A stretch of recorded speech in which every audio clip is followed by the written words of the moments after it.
രാവിലെ നല്ല കാന്താരി ചമ്മന്തിയും ചെണ്ടമുറിയും കപ്പയൊക്കെ അകത്താക്കിയിട്ട് ഞാൻ പതിയനെ പറമ്പിലോട്ട് പണിയിപ്പിക്കാൻ ഇറങ്ങിയേ. മാർമല്ലയിലെ ഒരു ഡേ ഇൻ മൈ ലൈഫ് എന്നത്തെയുമല്ല, ചില ദിവസത്തെ.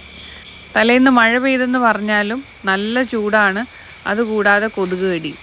ഇപ്പം ഇത് കയ്യിൽ ഇത്രയേ ഉള്ളൂ, പക്ഷെ കാലിൻ്റെ അവിടേക്ക് വന്നിങ്ങനെ ആലുവേ. കയ്യിലൊരു കാലം കൊടയോ അല്ലെങ്കിൽ ഒരു വടിയോ പിന്നെ ഒരു കുപ്പി വെള്ളവും പിന്നെ ഹാൻഡ് ഫാനും മസ്റ്റാണ്.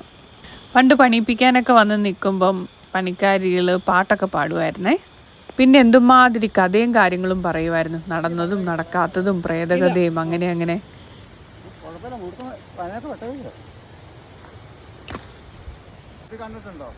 ഇല്ല, ഇതെന്നാ?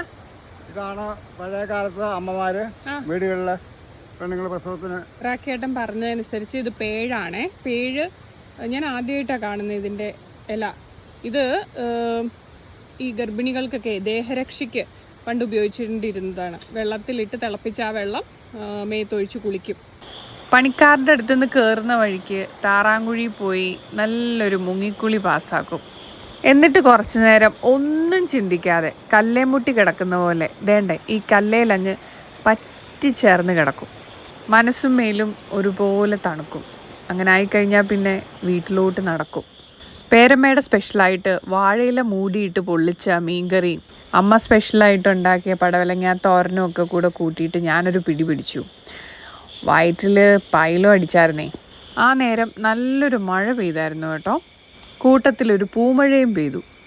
സങ്കടങ്ങളില്ലാത്ത അശോക ചെത്തിയുടെ ചോട്ടിൽ കൂടെ പൂക്കളും പെറുക്കി ഇങ്ങനെ നടന്നപ്പം എൻ്റെ കാലയിൽ ഒരാളങ്ങോട്ട് കയറി. ഞാൻ ആദ്യം അറിഞ്ഞില്ലായിരുന്നു കേട്ടോ.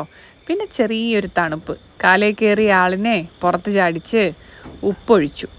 എന്തോ ഭാഗ്യത്തിന് എന്നെ കടിച്ച് ചോര കുടിച്ചില്ല കേട്ടോ. ചെരുപ്പിനിടയിൽപ്പെട്ടിരിക്കുകയായിരുന്നു.